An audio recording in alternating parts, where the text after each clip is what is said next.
Bonjour, l'École de la Paix est une association de type loi 1901 qui a été créée à Grenoble il y a 20 ans, qui promeut la paix et le vivre ensemble en créant des outils pédagogiques pour ce faire, comme celui-là qui s'appelle Objectif Paix, qui est dédié à des enfants compris entre 8 et 12 ans, ou encore celui-là qui s'adresse à des enfants de CM1, CM2, avec un livret pédagogique pour l'enseignant et un livret pour les enfants.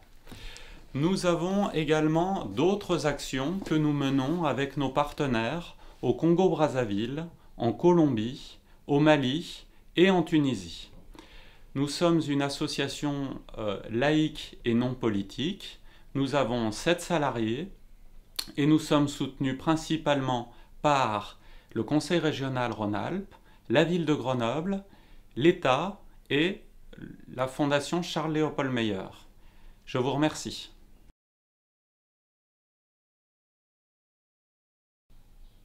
Bonjour, je vais vous parler plus précisément des interventions de l'École de la Paix dans le cadre du périscolaire. Donc nous intervenons dans différentes communes de l'Isère suite à la réforme des rythmes scolaires avec des enfants des classes élémentaires de tout niveau, donc des enfants depuis la classe de CP jusqu'au CM2.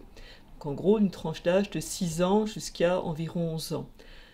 Donc pour cela, nous avons déjà à notre disposition 3 parcours qui correspondent, qu'on adapte un petit peu selon l'âge des enfants. Un premier parcours sur la citoyenneté, un deuxième sur l'enfant acteur de paix et un troisième parcours sur la tolérance et le vivre ensemble. Nous constatons un intérêt réel des enfants pour les thèmes que nous abordons lors de ces ateliers périscolaires et une évolution, on peut l'espérer, dans leur comportement, dans leur façon de vivre ensemble justement avec leurs camarades, dans leur école, dans leur quartier, avec leur famille, et une prise de conscience un petit peu plus large de ce qui peut se passer dans le monde qui concerne les enfants.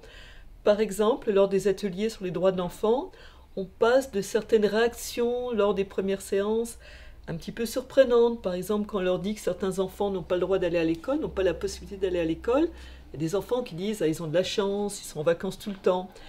Donc petit à petit, ils prennent conscience que non, ce n'est pas une chance, parce que les enfants qui ne vont pas à l'école, ce n'est pas un choix. Et de plus, ces enfants-là, le plus souvent, travaillent, vivent dans des conditions extrêmement difficiles.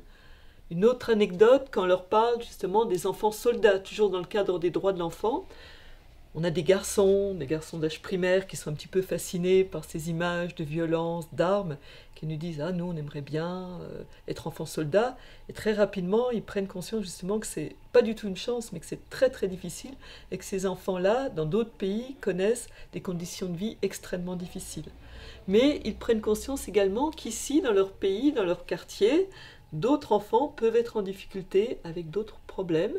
Et bon, on espère que ça leur donne une meilleure connaissance de ce qui se passe, une plus grande tolérance par rapport à la différence et par rapport au vivre ensemble. Merci de votre attention.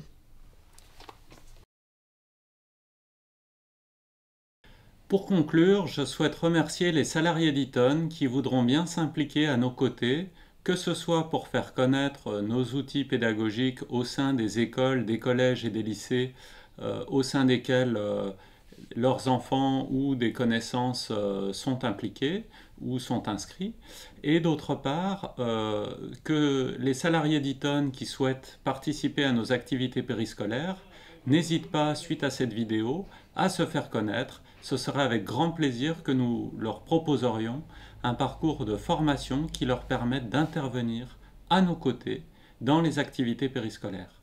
Un grand merci.